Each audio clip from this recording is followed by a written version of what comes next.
Hello, everyone. Good morning, good afternoon, and good evening, because we know you all are joining us from different parts of the world.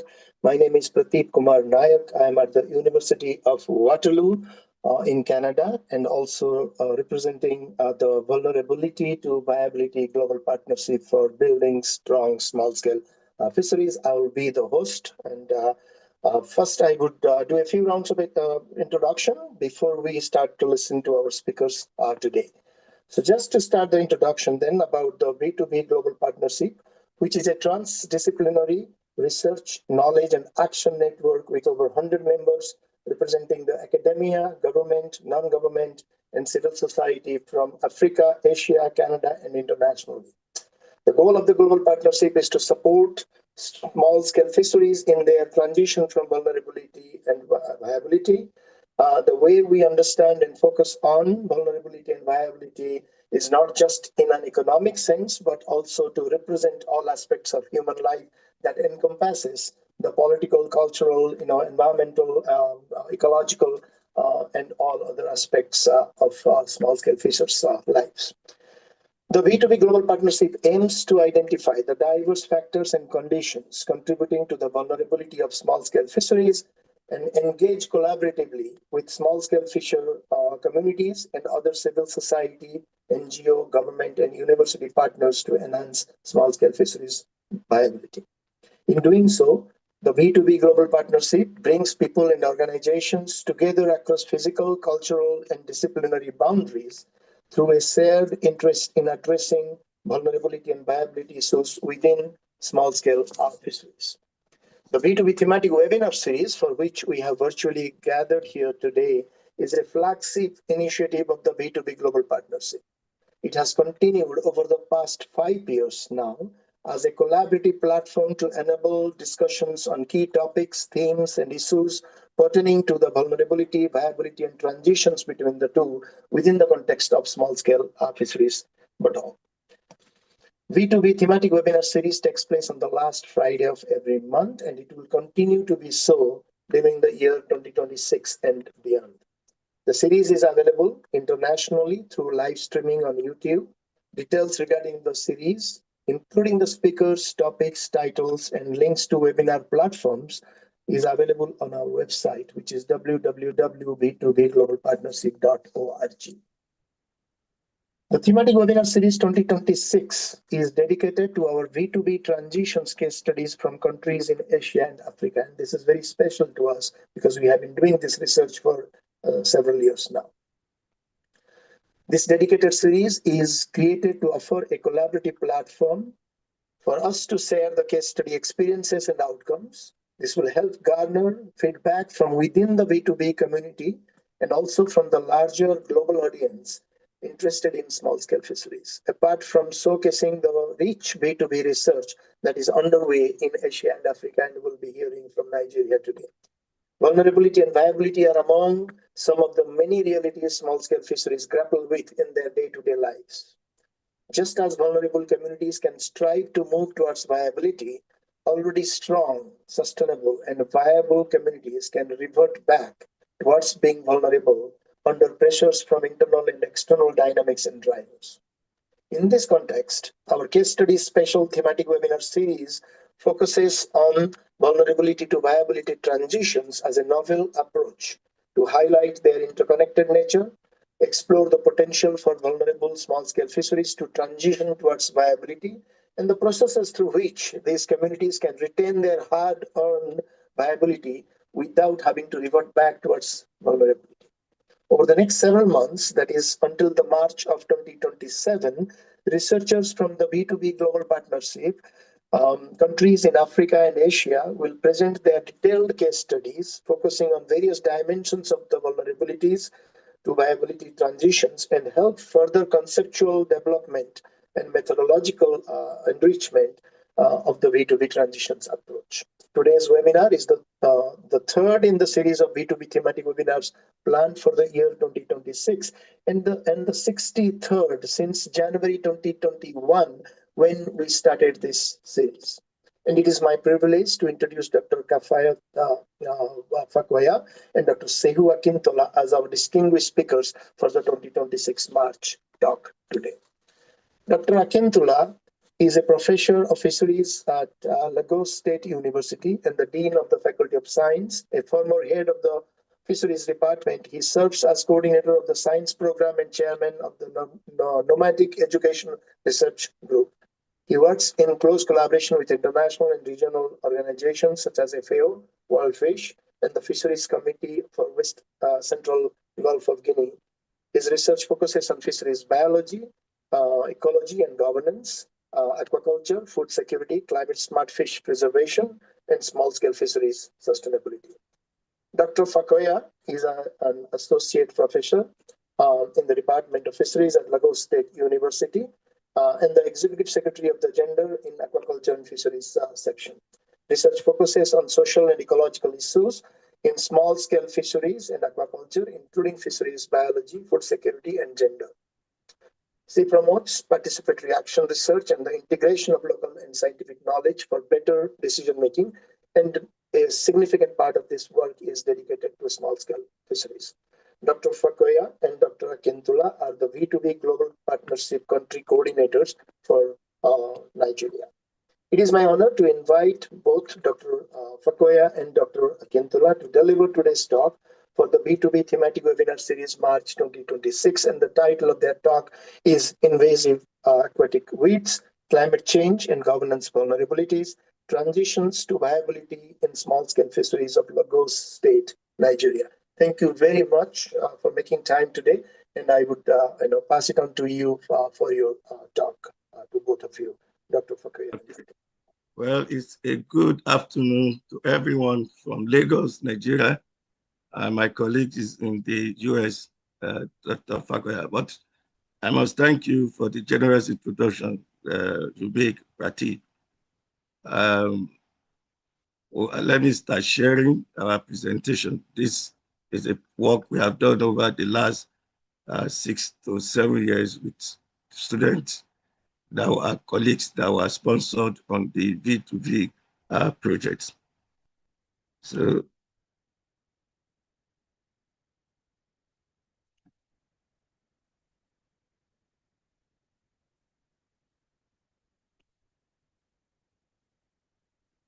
I hope you can see my slides.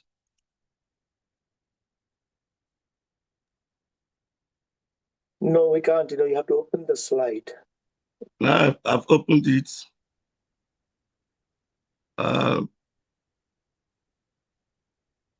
Let me share it again.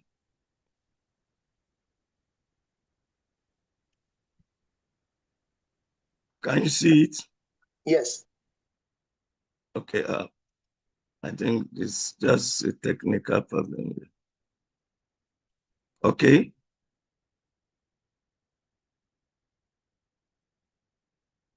Can we see the slide? Yes.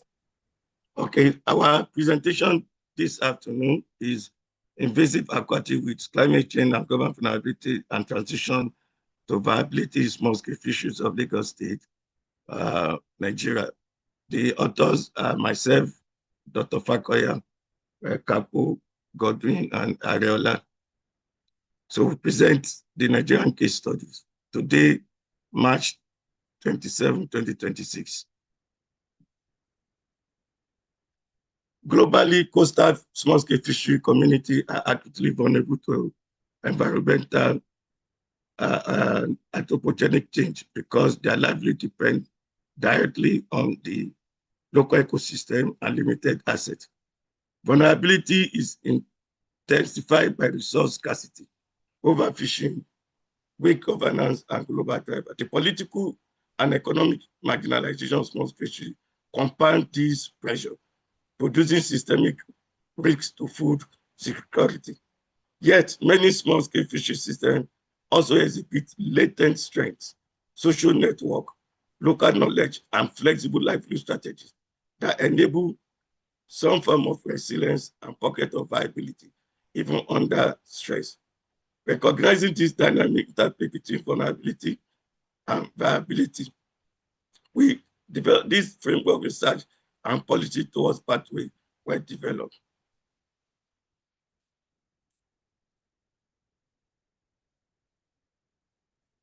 Now, the vulnerability to viability lens foreground transition as context-specific, non-linear process, requiring integrated socio-ecological governance and livelihood perspectives. Proliferating aquatic weeds such as water, hyacinth, and Sargassum species present tangible stressors and wicked problems that undermine fish habitat, reduces water quality, obstruct navigation, and depress catch productivity. Of course, many of us who are in the coastal community, particularly tropical area, we attest to this. Understanding its impact on fishery viability and exploring feasible solutions tailored to the local context are fundamental to safeguard the livelihood and sustainability of the small-scale fishing community. Climate change is a global problem, but even at its local level, it affects small-scale fishery community through increasing saline water, ocean acidification. Despite Nigeria as being ranked 38th most climate vulnerable nation, the small-scale fishery of Lagos State lack essential ecological indicators needed to evaluate its true vulnerability and, of course, its ultimate transition. So the objective of our study was to provide status of vulnerability and pathways to viability of the small coastal fisheries of Nigeria using Lagos State as case study. So objectives of study include assessing vulnerability of small-scale fisheries coastal community, looking at the invasive aquatic weeds, and examining the potential for a socio-economic benefit that aquatic weed may provide within this community, offering balanced understanding of their impact. We also seek to assess climatic vulnerability of small-scale fisheries, taking essential climatic and oceanographic variables in communities of Lagos State. I will hand over here to Dr. Fakoya to start the part how we went through this study. I hope you are ready. Yeah, thank you, Professor Akintola. So the timeline for this study was between 2019 and 2023. And this covers the two aspects of the major areas of the study, the aquatic weeds and the climate change effect, and also some governance issues. So the study area, as I said, was Lagos State. Lagos State is a coastal state in the southwest part of Nigeria. It lies along the Atlantic Ocean, and but then it also has some amounts of inland waters as well.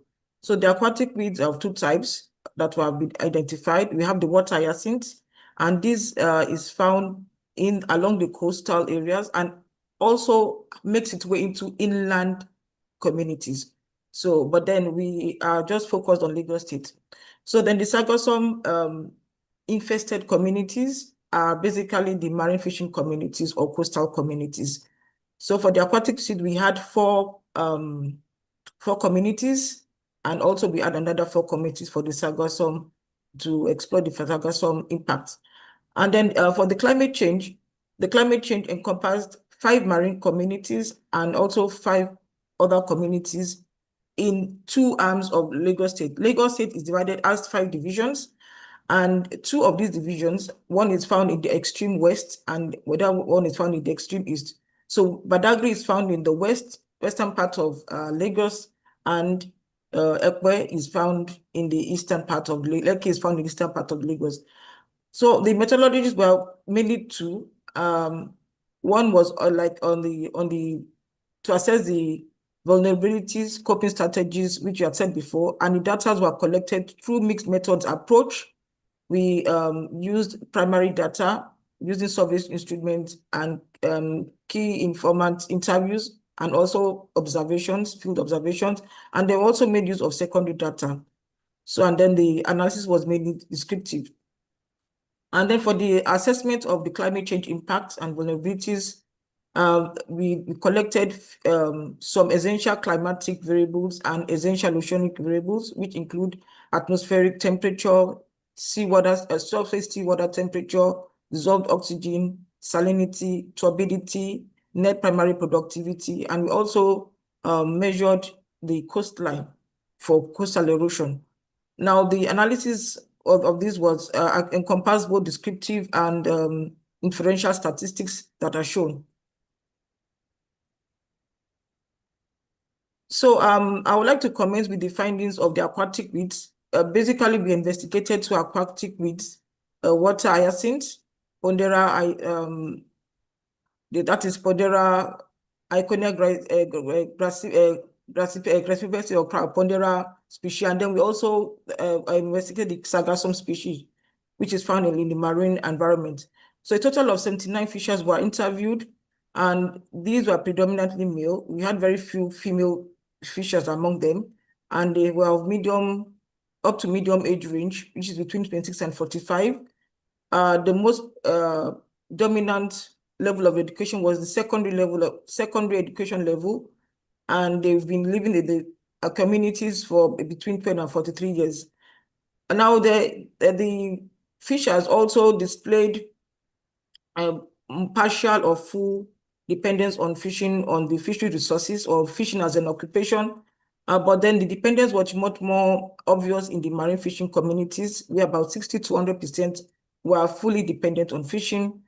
And for additional income, both the brackish water and the marine fishing communities were employed in the transportation sector, driving boat, navigating boats for water transportation, and motorcycles. Motorcycles are also a form of transportation on the roads. And then you have artisanship like carpentry.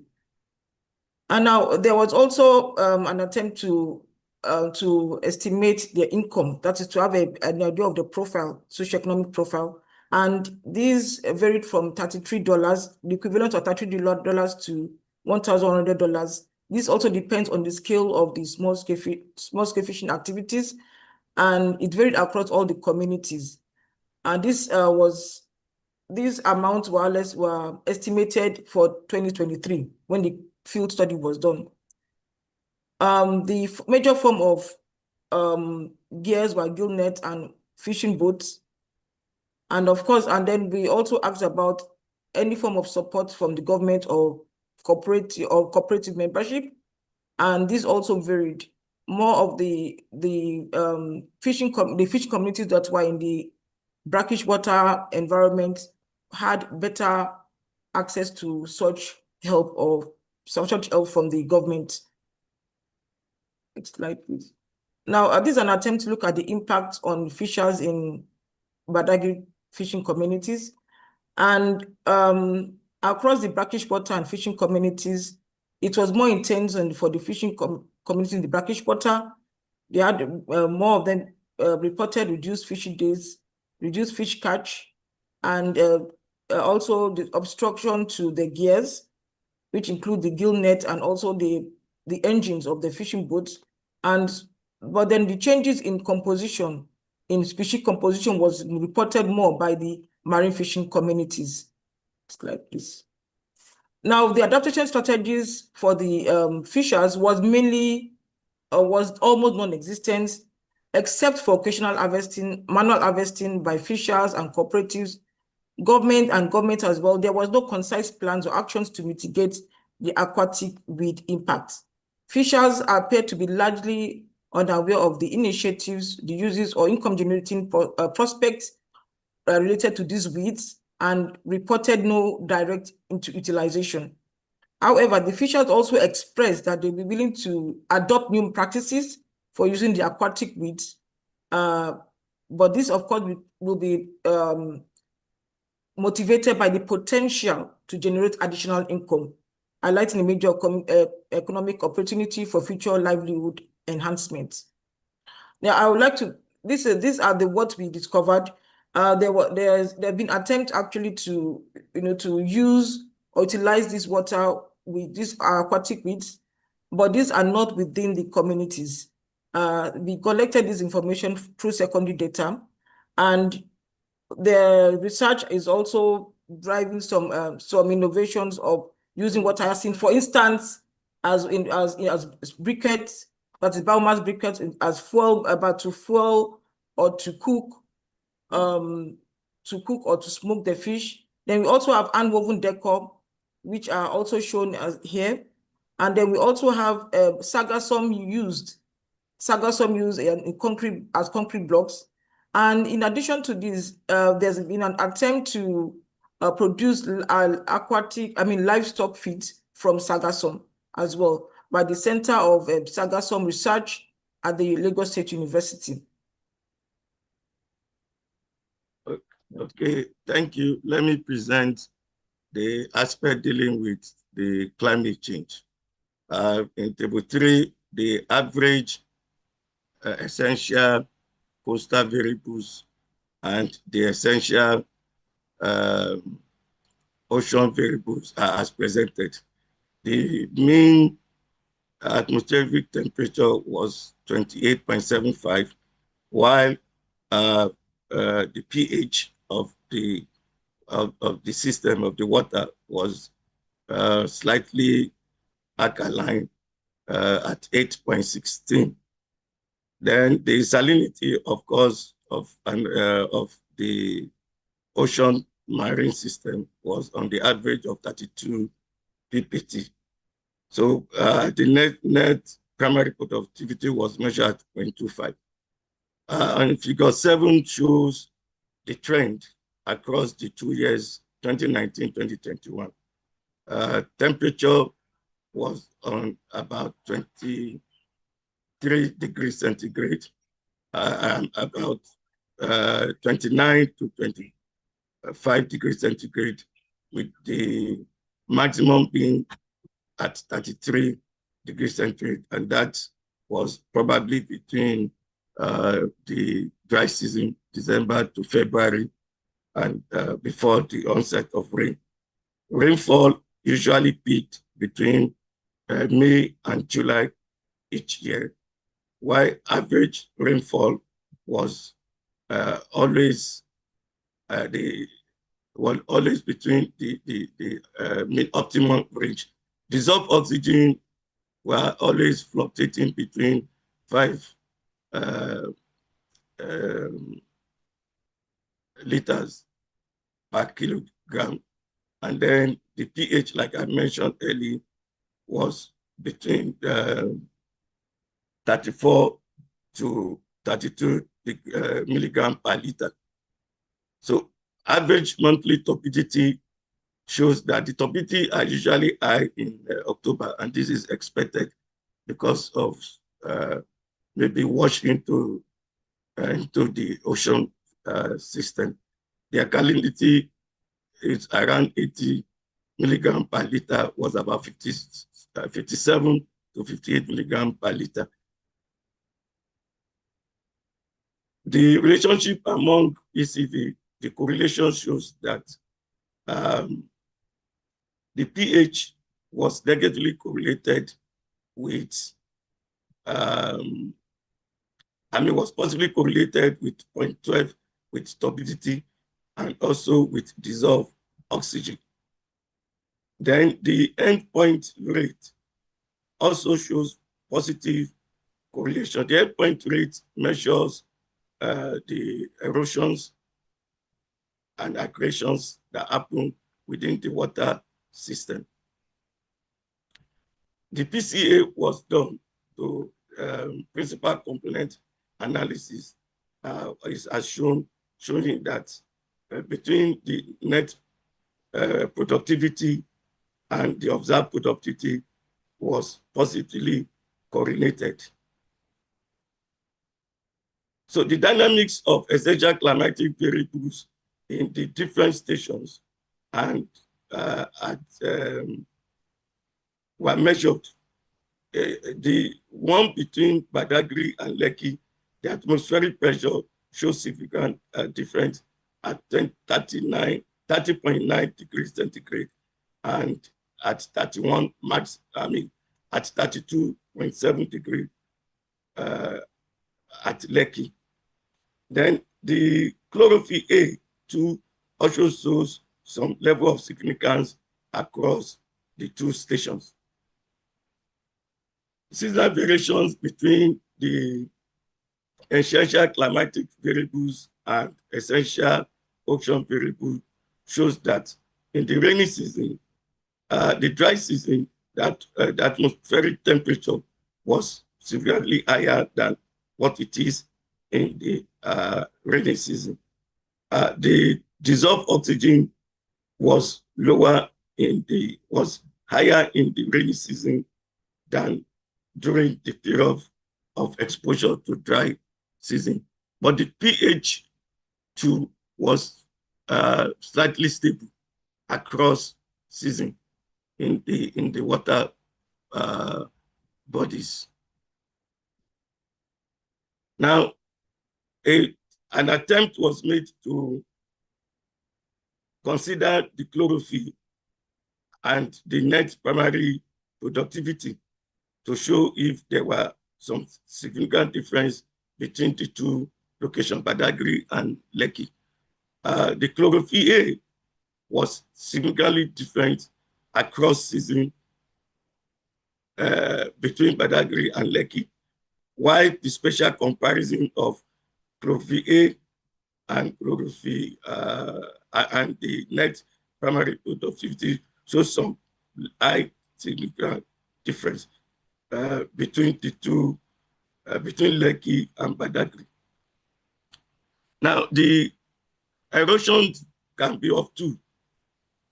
When the water washes the sand away, and in this case, a meter of 5.01 was determined when the water washes the sand away from the coast.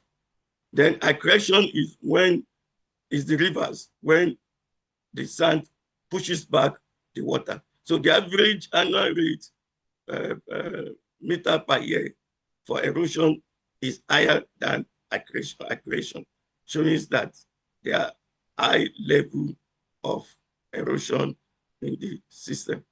Okay, seasonal variation of the shoreline trench is also shown in table 11, showing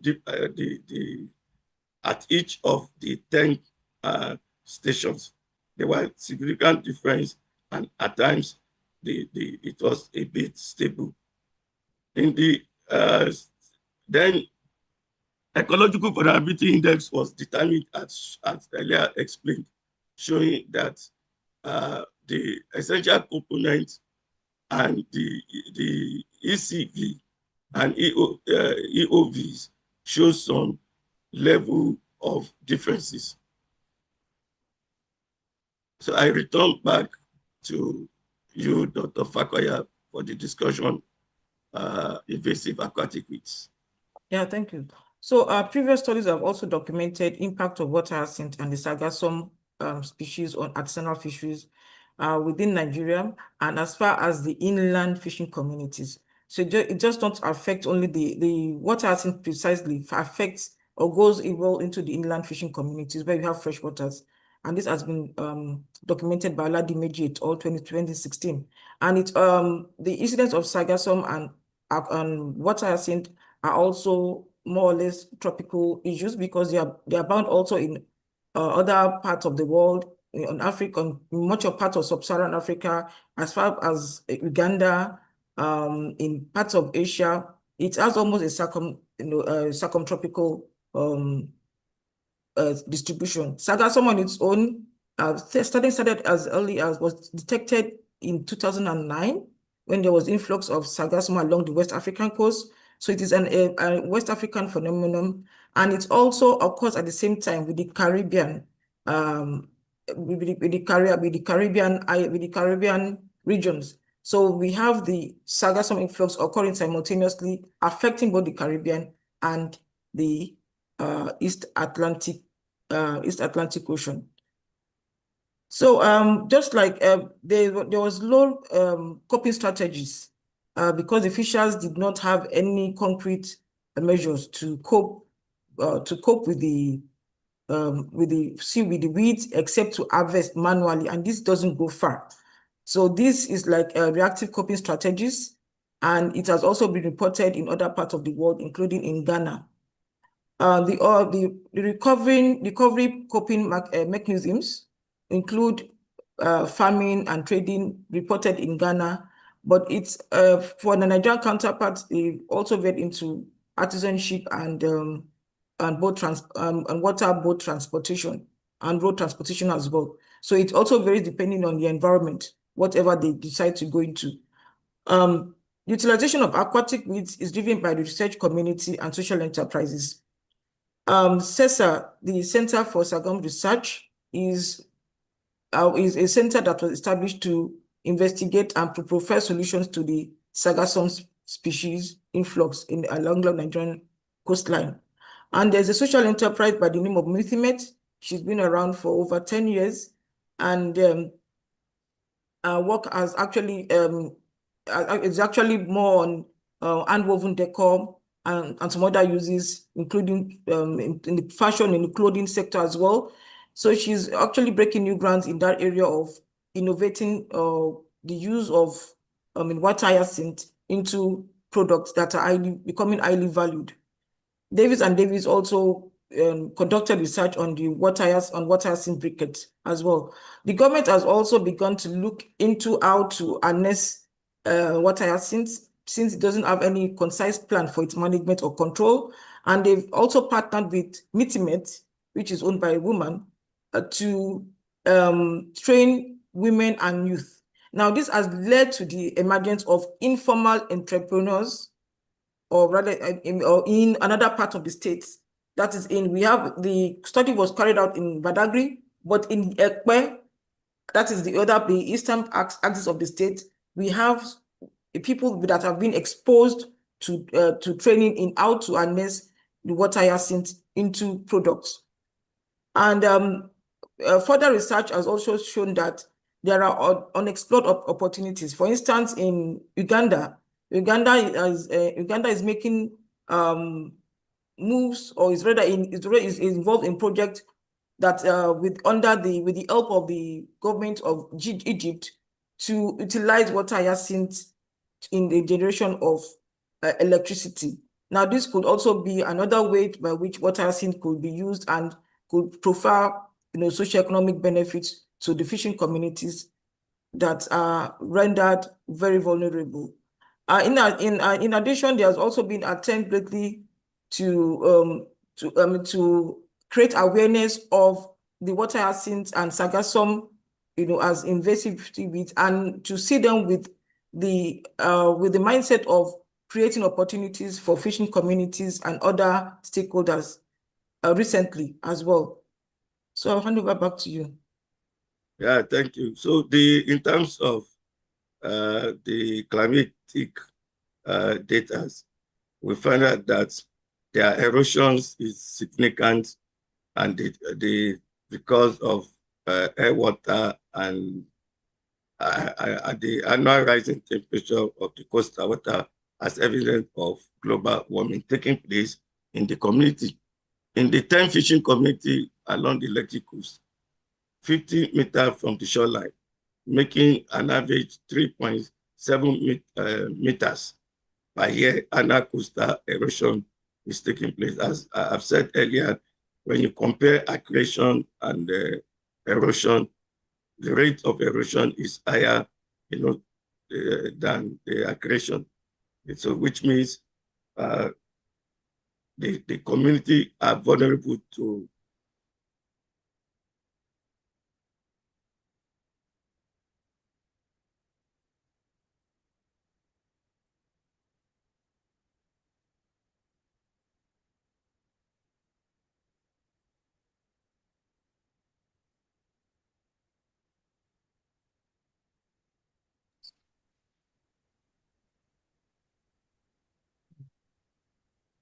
I think we have lost.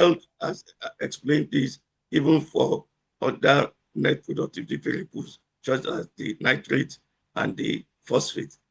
Vulnerability index of 0.66, consistency ratio of 0.0 show a climate change vulnerability of the small-scale fishing community. In conclusion, we could conclude from these two studies that the communities are vulnerable to climate change, and the impacts of climate change can be seen through coastal erosion, high sea surface temperature, and this decreased primary productivity. For aquatic weeds, we recommend a multi-pronged approach to digitalization, ensuring transition from the viability to vulnerability. For climate change, recommendation is for government to adopt community-driven climate change adaptation strategy to mitigate its effect on the fishing community of the state. These are drawn from our study. So I want to thank you all for listening.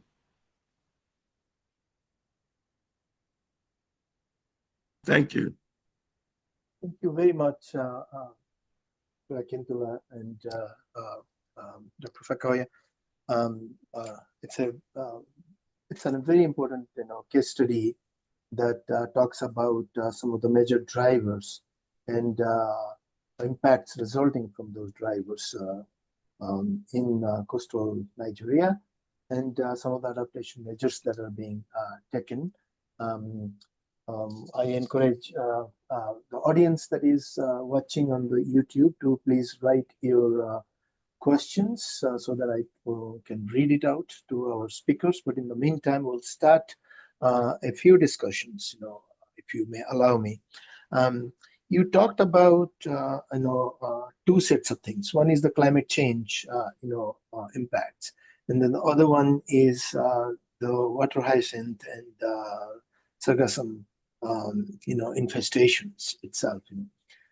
Can you speak to the point where you could articulate, how these two interact? Is the infestation influenced to some extent or more with climate change impacts or something like that? So, in other words, how the infestations of the aquatic weed and climate change may be interconnected in the way they are making an impact on the community life there. Okay, thank you. Good question, Pratik, because although in these studies, they were independent studies, so it's clear to say evidence-based relationship between water hyacinth and, but previous studies have shown that the global warming and the continuous increase in temperature has created the necessary environment for the aquatic water species, provide a forum, a media for their coming into the tropical areas, and also provided opportunities for their continuous development even once they enter into the water body. Because once they enter into the water body, you see their mass, which begin to pose problem for fishers, and sometimes to the extent of damaging their propellers and all sorts of problem. Perhaps this is established in other studies, but not necessarily in our study. But I want to agree with those studies that there's a positive relationship with climate change and invasion of the coastal communities in the tropics. This will be what I can say now. Okay. Any response to that from Kapil? Would you like to add anything before you go to the next question? Yes, it's I think the onset of this aquatic invasion has to do with climate change. The water hyacinth came about into Nigerian territories in the 1990s. Well, Sargassum came into Nigerian territories around 2011 or 2009. It was a West African phenomenon. But then if you look at the climate change events, that is the minimum years you have to consider, you find that this is just within the minimum of 50 years, I mean under 50 years. as much as maybe under 50 years, and this could actually be pointed to as being the drivers for, or part of the drivers, to the invasion of these aquatic weeds. Although, as Professor Akintola said, these are independent studies, but previous studies actually support that climate change, is one of the drivers of aquatic weed invasion. Yeah, so there are strong connections that can be included in the further analysis of the two case studies that were otherwise done independently.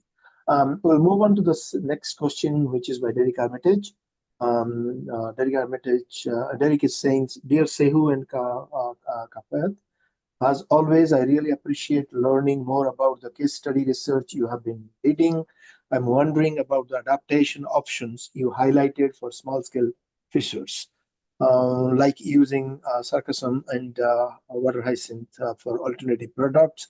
Clearly, these adaptations are difficult because the markets do new products are maybe not so clear, and scaling up the adaptation to replace or support SSF incomes would take a long time. Can you talk a little bit more about the adaptive capacity of SSF to explore different transition pathways, not so much the specific adaptation, so the transition pathways process, not the adaptation as in themselves. What's needed to help build the adaptive capacity of small-scale fisheries communities to identify adaptation options and avoid maladaptive responses, like adding more fishing pressure?" Okay, let me ask Dr. Kafaya to go first. Okay, thank you.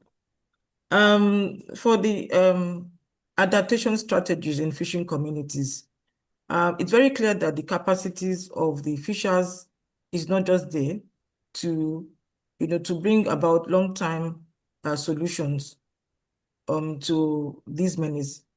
However, these menaces, as we call them, or these problems are actually do have some potential benefits. Now, these have been highlighted in some studies on water on briquettes, biomass briquettes, that is converting the water hyacinth to biomass briquettes that can be used in cooking, smoking the fish. And it's also been shown by entrepreneurs. We now have an emerging set of entrepreneurs in another part of the state. And we did engage with one of them recently in a workshop that was conducted at the Center of Sargassum Research recently in February, and where it also involved looking at both the Sargassum and water hyacinth. So there's this effort by the government in conjunction with the social enterprise to empower women and youth. But then the awareness is still low. So this effort could be like a collaborative effort between the government and the private sector. That have actually been grounded in converting waste to wealth. And the prospects that I see that could help them for that is to create a value chain, develop a value chain. In the other part of Lagos State where this has taken hold, where there's been some empowerment, a value chain is actually developing. You have people that are harvesting, they harvest the water hyacinth, they dry it, and they sell it in bales. And then you have other people that are involved in the making of handwoven decor. You have other people that are also involved in the making of briquettes for home use mainly, and also, other uses.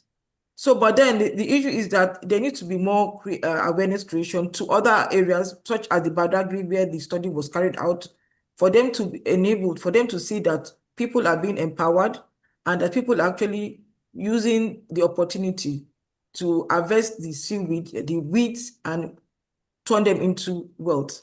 Because a value chain is gradually, been developing, but it is not yet fully on the ground. So I think there has to be empowerment, not just in the hard skills, but also in the soft skills, how they can scale this up, how they can establish a value chain, how they can connect with the market. There is actually a market for handwoven decor made from water hyacinth.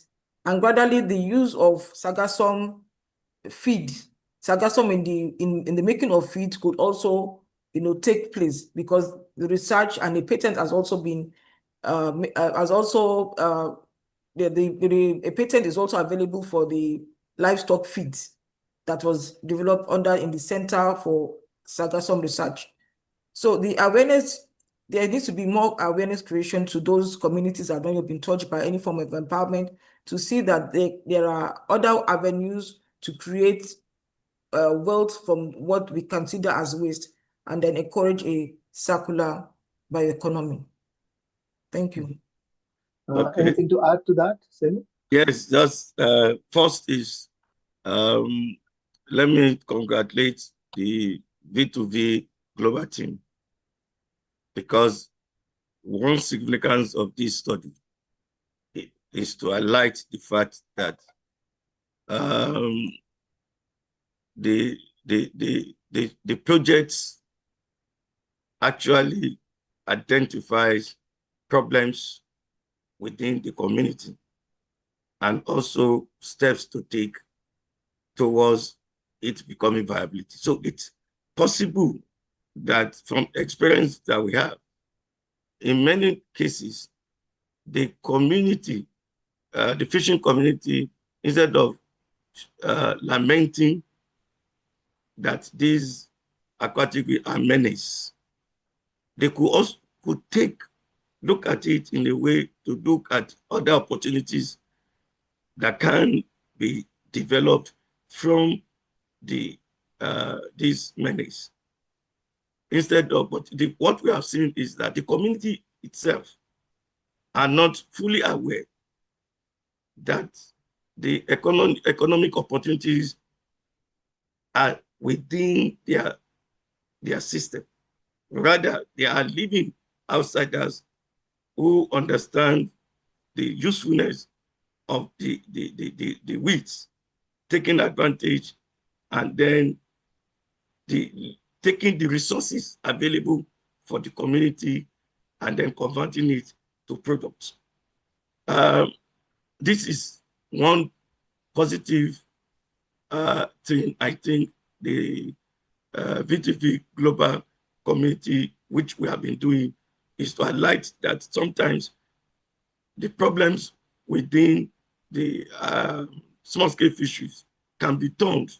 There's quite pathways by which the vulnerability can be systematically turned to viability, whether economic viability or social viability. Yes. Also, I want to reiterate the fact that, the Sargassum is a seaweed, and it's noted that it can be converted into livestock feeds, and then ultimately reduces global warming due to reduction in methane production. And that also these seaweeds can also be used as a resource for dealing with climate changes, because it can, of course, we know that seaweed is important in terms of converting CO2 to usable, reasonable, at least significant reduction in the CO2 that is produced, while the products, when transformed as livestock, can reduce methane production. Another thing that is also important is that in Nigeria, practicing closed season had been a bit difficult, asking the fishers to follow this, and there have not been a clear-cut closing fisheries policy. But when the seaweed come or the hyacinth come in, fishers are forced to observe a form of stoppage. But sooner that the weeds moves away from the community, we find out that studies have found out that it also promotes increase in fish abundant within that community, which means with the projects of V2V, we can closely continue to monitor the community, fishing communities, for silent opportunities, and then be able to create the critical transition that will make those communities viable without having to depend on other external sources. They have enough within the community to make them viable. So it's not all the time that this vulnerability could be helpless. There are opportunity with this kind of studies, which V2V has opened the eyes of the global community to. So this is just some additions I seek to make. Yeah, no, thank you. But there is some additional questions that result from this particular adaptation processes that is going on. So if you can also speak to the point about to what extent the economic viability in terms of opportunities being exploited from the aquatic weeds under climate change, leading to or not to other kinds of viability, like uh, is it only economic viability that is resulting from these adaptation processes, or there is also what's happening to the social and other aspects of viability in those communities itself? And the related question is, so with more formal activities, more formal adaptation processes, is there a guarantee that this is within the control of the fishers? Maybe new big players, the elites might be taking over the much more beneficial, enterprises that are resulting from these activities. So, can you speak to those 2 points a little bit, so that it's a bit more clear to all of us in terms of understanding from those 2 case studies. So, one is, are economic viability, interventions resulting in social and cultural and other kinds of viabilities. The second one is, who is actually doing this? Is it within the control of the fishers, or it is getting out of the control? Brilliant questions, and we expect that this kind of interrogation will happen in a forum like this. Well, the first thing, as we have mentioned, the first part that this menace has created for those communities who are already using the product, like EPF, for example, and even the state government, they've seen clear social opportunities in terms of creation of alternative, some form of livelihood during the period of rest season, where the fishers are unable to access the water. So those periods create its own a form of livelihood that could be turned into a well-organized system in place. And already I can tell you that the Lagos state government is already thinking in this direction by ensuring that they create a system whereby these weeds are harvested. Although there has not been a mechanized system of the harvesting. It still depends on manual. So we need this kind of forum provides opportunity for policymakers to deepen that part, so that it's just not the economic part. It's providing a source of livelihood on one hand. On the other hand, that is another worry, and I remember you and I have engaged in this discussion in some time past, that who takes the opportunity from whether it's social, whether it's economic.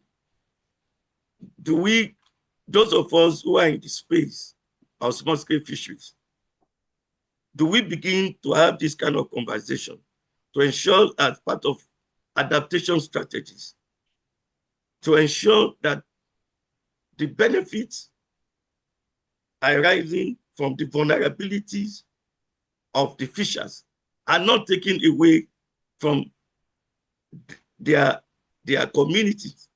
So we could begin to talk to empowerment of the small-scale fisheries to ensure that others will not come in and take away what is gradually becoming a viability material within the small-scale fisheries communities. Because often when they are faced with the challenges, the vulnerability, help has not been forthcoming.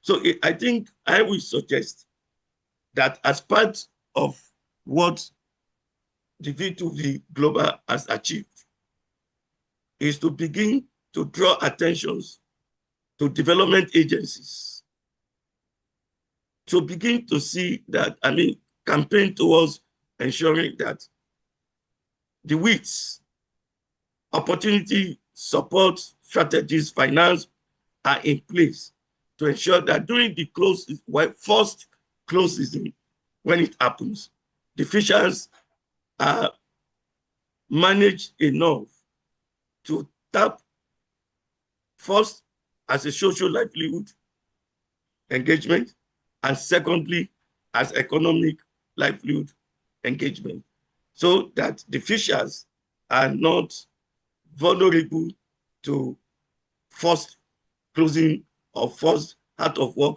seasons that usually occur because of the occurrence of these weeds.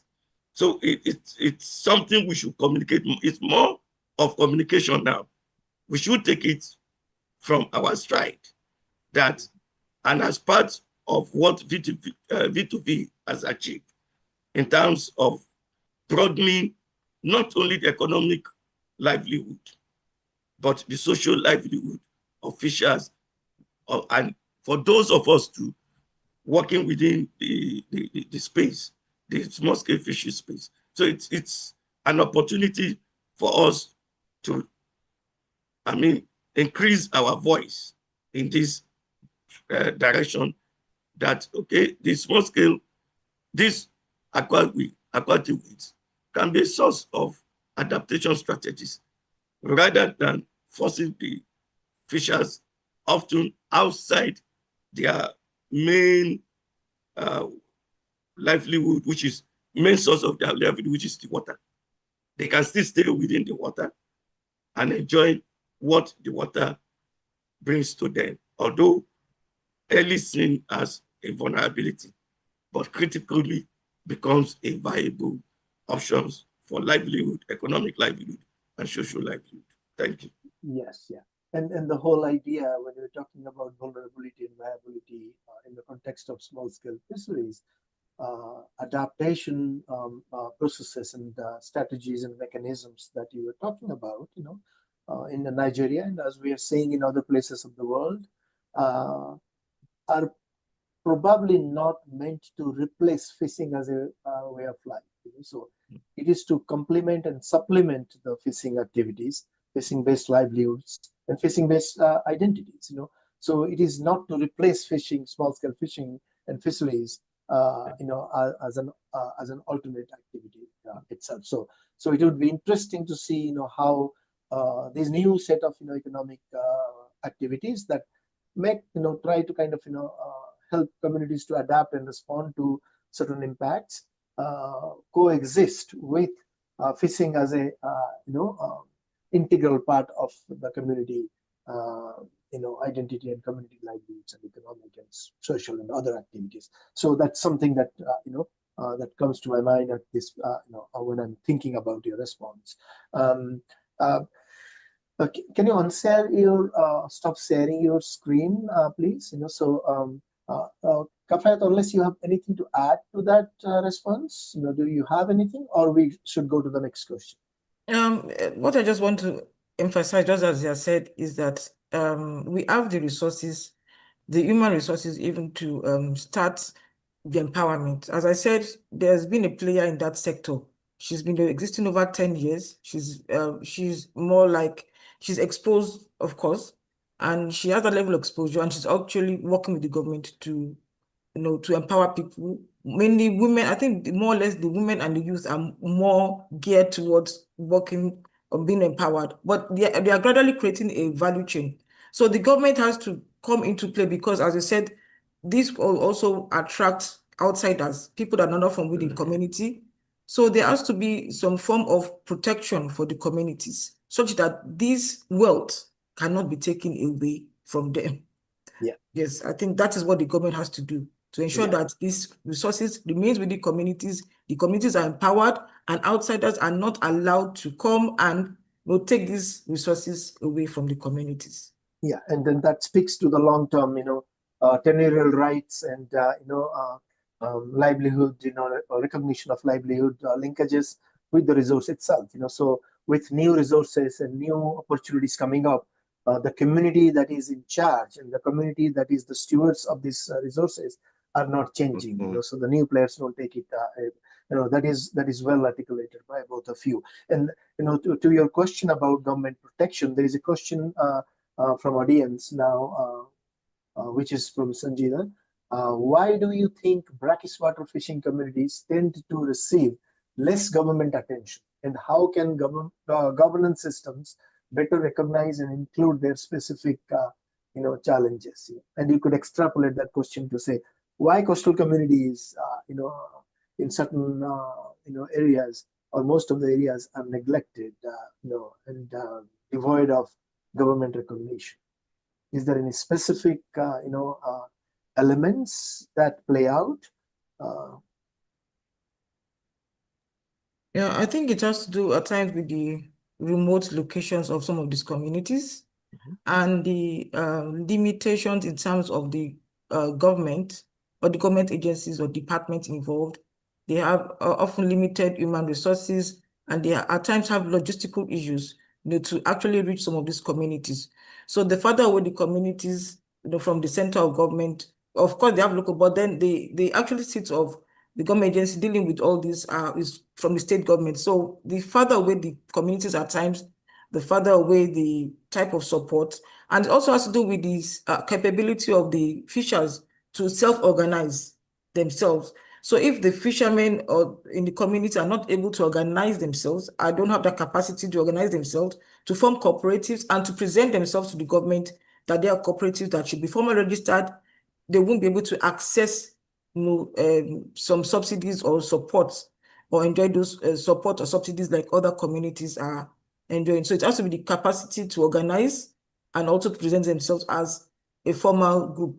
That is one major way also to enjoy some form of support or attention at all from the government. Yeah, and it is such an important point that you make, Kafayat, because with changing opportunities, with changing economic activities, the institutions, community institutions in place, and to some extent also the formal government and other institutions also need to change. And probably there is a need for new institutions like cooperatives coming up to add to the capacity of the community to as they are moving ahead in the adaptation process itself.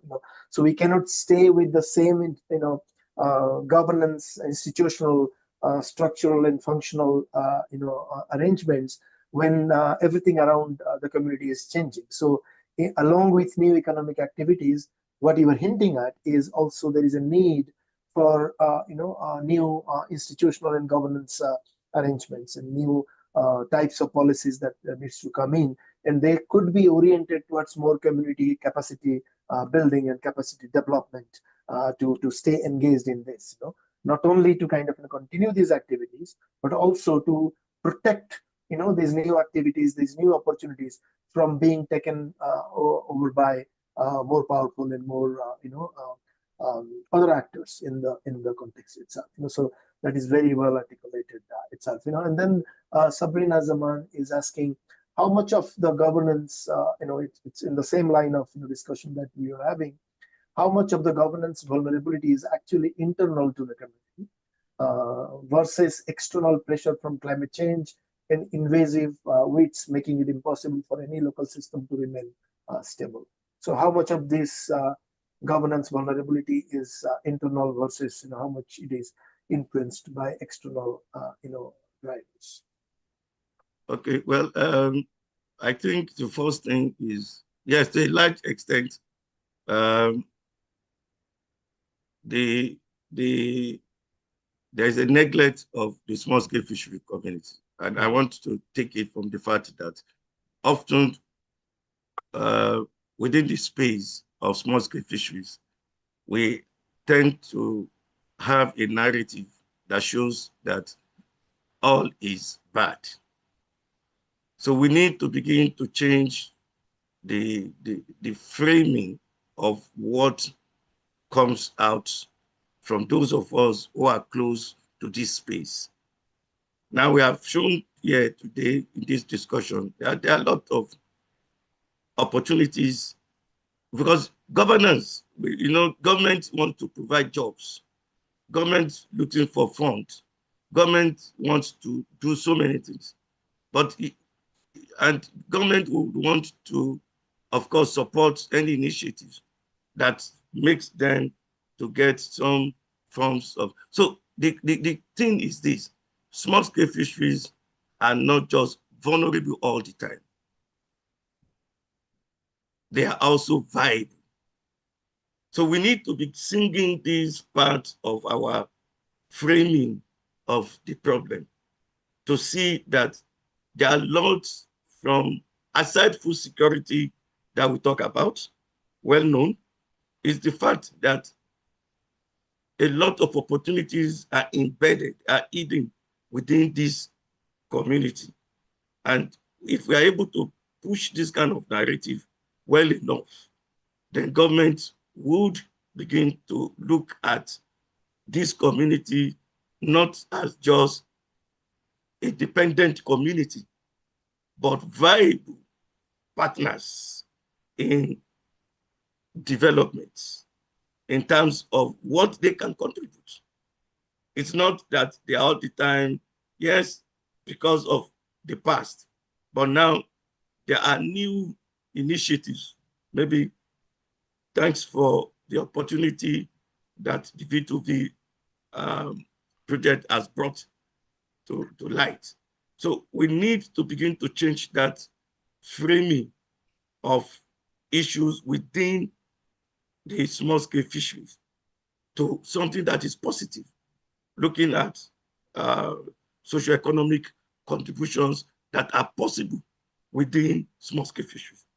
Small-scale fisheries is an empowerment, can empower the youth in terms of some of these new opportunities. So youth will be encouraged not to just become fishermen, but see opportunities where all of these kind of things we've been talking about becomes another supplement to livelihood.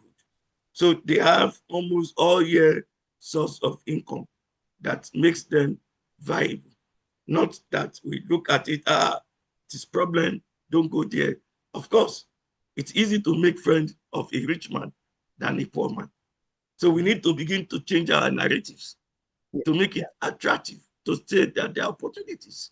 It's not all about crime, but government must be a partner to make this kind of, not only partner, private people, but like we have said here, such opportunities must be protected such that the benefit is not taken out of the small-scale fisheries community.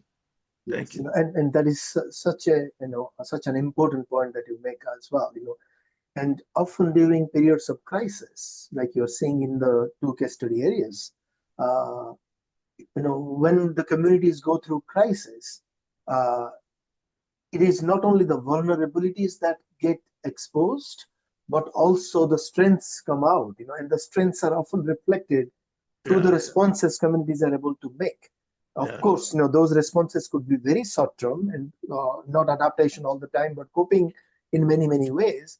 So they need to be recognized, they need to be empowered, and all of those things that you're talking about to sustain that, those responses on a more long-term basis, rather than just a short-term response to certain problems that are coming up. So, crises are opportunities not only for understanding vulnerability in small-scale fisheries, but crises are also opportunities to understand what strengths communities have in terms of making those responses and how they can be supported, not only at that level, but also from through policy and government and governance processes. I think we are at time at this point. And I don't see any more questions. I have other questions that I could always talk to you, and we can have endless discussions. But we'll reserve that for the next opportunity.